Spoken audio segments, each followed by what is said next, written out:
Hello guys, आप सभी कैसे हैं। एक कपल ऑफ कुकू के 46 एपिसोड के साथ आप सभी को स्वागत है। अगर आपको मेरी वीडियो अच्छी लगती है तो चैनल को कर दो सब्सक्राइब और बेल आइकन को क्लिक करना ना भूलिएगा। इसी के साथ एपिसोड को शुरू करते हैं। साची का सीन दिखलाया जाता है। साची खाना को खा रही होती है। दिखलाया जाता है कि साची इरिका चेन के पापा के साथ खाना खा रही होती है। इरिका चेन के पापा साची से कहते हैं कि मुझे अच्छा लगा कि तुम जापानी खाना भी पसंद करती हो। इरिका चेन के पापा साची से कहते हैं कि मुझे बहुत ज़्यादा बुरा लग रहा है क्योंकि हम एक विशाल कमरे में हम दोनों केवल ही खाना खा रहे हैं। इरिका चेन के पापा बताते हैं कि मैंने पूरे रूम को बुक कर लिया है। इरिका चेन के पापा साची को बताते हैं कि मैं यहाँ पर प्रधानमंत्री के साथ आ चुका हूँ। यह सभी बातें सुनने के बाद साची चौंक जाती है। साची कहती है कि आप बहुत ही ज़्यादा प्रसिद्ध हैं। इरिका चेन के पापा कहते हैं कि ऐसे लोग प्रसिद्ध क्यों होते हैं। साची कहती है कि मैं समझ गई क्योंकि यह बहुत ही ज़्यादा मज़ेदार है। इरिका चेन के पापा खाना खाते हुए साची से कहते हैं कि लेकिन तुमने मुझसे कुछ नहीं पूछा। साची कहती है कि मुझे नहीं लगता कि आपसे मुझे कुछ पूछना चाहिए। साची इरिका चेन से पापा से कहती है कि मुझे इरिका चेन के भाई के बारे में कोई लेना देना नहीं है। इरिका चेन के पापा कहते हैं कि सही में। इरिका चेन के पापा साची से कहते हैं कि मैं सोच रहा था कि क्या तुम नागी के साथ शादी करने के लिए तुम तैयार हो। यह सभी बातें सुनने के बाद साची चौंक जाती है। दूसरे सीन में दिखलाया जाता है कि नागी अपने घर की सफाई कर रहा होता है। वो ब्रश को लेकर हाथ में खड़ा होता है। कहता है कि इससे घर को साफ करना बहुत ही ज़्यादा आसान है। हमें दूसरे सीन में दिखलाया जाता है कि मुझे इस घर के अंदर दोनों लड़कियों ने मुझे परेशान कर दिया है। इरिका चेन मुझसे कहती रहती है कि तुम इस कपड़े से साफ करो इस घर को। मैं यह सभी बातें सुनकर पक चुका हूँ। सभी बातों को सोच रहा होता है। हमें दिखलाया जाता है कि नागियों कोई कहता है कि मैं घर आ गई। साची होती है। नागी कहता है कि साची तुम आ गई। साची नागी को कहती है कि मैं पढ़ाई के लिए किताबें लेने गई थी। नागी साची को कहता है कि क्या तुम सही में पढ़ाई कर रही हो। साची कहती है कि हाँ। साची वहाँ से जाने लगती है। नागी साची को कहता है कि आप इतना पढ़ाई में जोर ना दे, नहीं तो आप फिर से बीमार पड़ जाओगी। आप कल ही हॉस्पिटल से लौटे थे। दिखलाया जाता है कि साची सोच रही होती है कि इरिका चेन ने पापा ने मुझसे कहा था कि कल तुम मेरे साथ जापानी भोजन करने के लिए दोबारा चलोगी।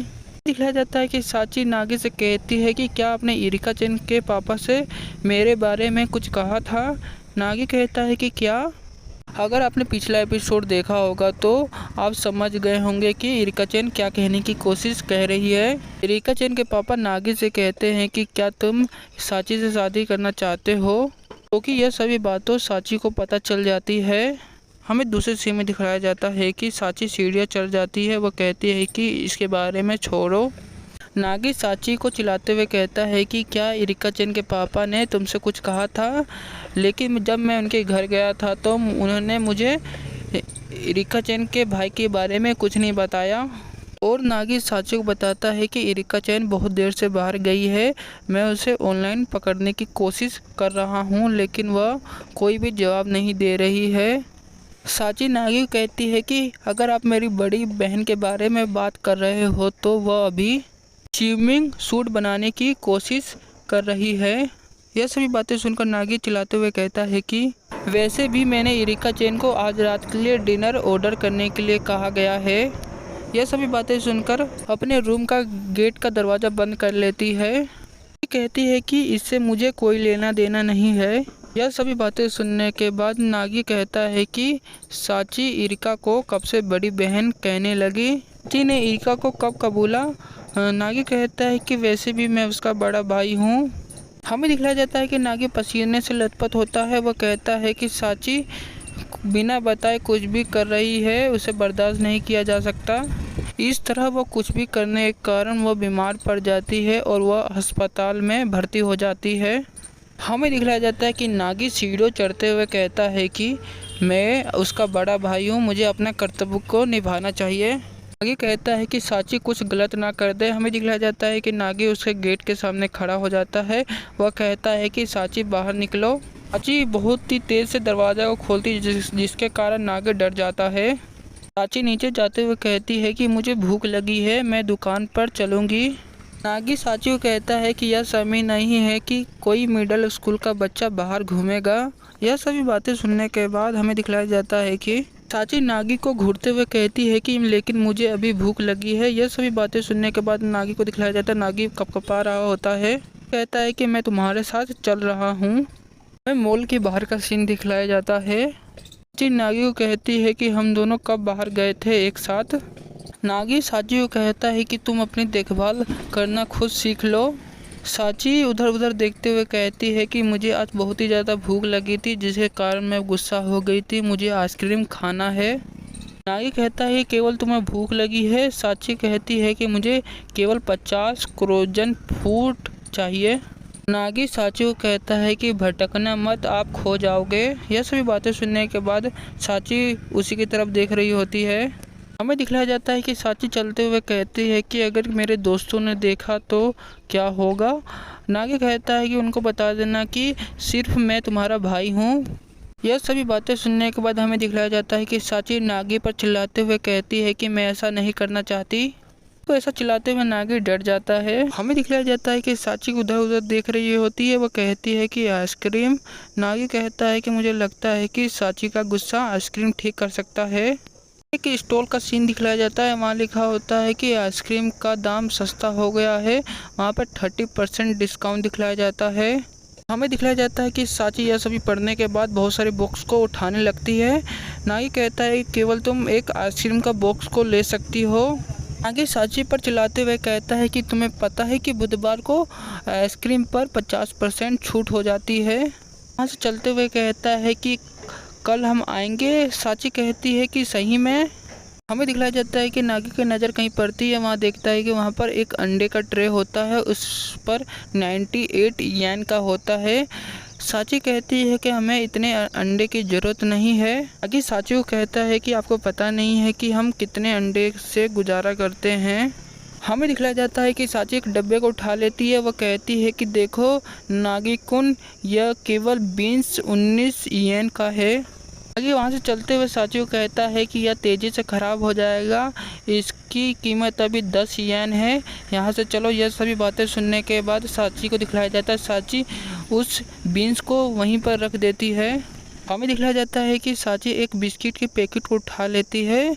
हमें दूसरे सीन में दिखलाया जाता है कि नागी और साची शॉपिंग कर लेती हैं। हमें दिखलाया जाता है कि नागी साची को बताता है कि मुझे नहीं पता था कि तुमने बास्केट में इस बिस्किट के पैकेट को तुम्हें छुपा दिया था। हमें दिखलाया जाता है कि साची उस बिस्किट को खा रही होती है। नागी साची को कहता है कि चलो अभी बिस्किट खाने का समय नहीं है, अभी डिनर करने का समय है। साची कहती है कि मुझे भूख लग रही है और वो बिस्कुट को खा रही होती है। नागी कहता है कि हाँ सही, तुम्हें भूख लग रही है, मैं डर गया था। नागी साची की तरफ देखते हुए कहता है कि आप हमेशा ऐसा ही करती रहती हो।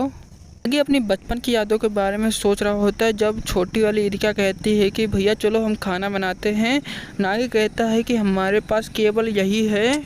छोटी वाली साची कहती है कि चलो नागी कौन, हम कुछ बनाते हैं। हमें दिखलाया जाता है कि ये कहता है कि हमने अपने माता पिता के लिए खाना बनाया था। हमें बचपन का सीन दिखलाया जाता है दोबारा। जब हमने खाना बना लिया था तो हम अपने माता पिता का इंतज़ार कर रहे थे। हम दोनों ने झपकी लिया और हम सो गए। हम जब नींद से उठे तो हमने देखा कि उस सभी खाने को शांता ने खा लिया था।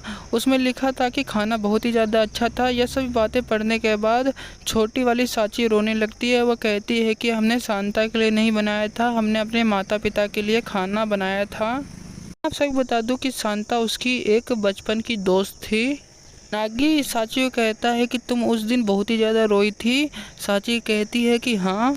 हमें दिखलाया जाता है कि नागी और साची घर पहुंच जाते हैं। हमें घर का सीन दिखलाया जाता है। नागी ने खाना को बना लिया होता है। नागी साची से कहता है कि हम इरिका चैन के लिए इंतज़ार करते हैं। साची खाना खाते हुए कहती है कि बस मैं थोड़ा सा खाना खा लूँ। साची टीवी के पास जाते हुए कहती है कि हम इरिका चैन के इंतज़ार कर रहे हैं, तब तक हम एक गेम को खेल लेते हैं। नागी साची को टोकते हुए कहता है कि तुम अभी जाकर पढ़ाई करो। आगे की यह सभी बातें सुनने के बाद साची मुंह फुला लेती है। हमें दिखलाया जाता है कि साची चिल्लाते हुए नागी कहते हैं कि तुम गधे हो, हम दोनों कब एक साथ रहते हैं, हम दोनों कब एक साथ घूमने जाते हैं, तुम मेरी पढ़ाई की चिंता करना छोड़ दो। साची नागी को कहती है कि आप हमेशा ऐसा क्यों करते रहते हैं। नागी चाय पीते हुए कहता है कि आप भूल गए हो कि आप खाना खा चुके हो। साची कहती है कि मेरा मतलब है कि आपको नहीं पता कि आप मेरे बड़े भाई कैसे बने। आपने मेरे साथ कभी भी समय नहीं बिताया। नागी चाय पीते हुए कहता है कि तुम क्या कह रही हो, यह बिल्कुल सच नहीं है। हमें दिखलाया जाता है कि साची खड़ी होती है और नागी सोफे पर बैठा होता है। साची कहती है कि फिर तुम मुझसे शादी करने के लिए कहते हो तो क्या तुम। यह सभी बातें सुनकर नागी उसी की तरफ देख रहा होता है और साची शर्मा रही होती है।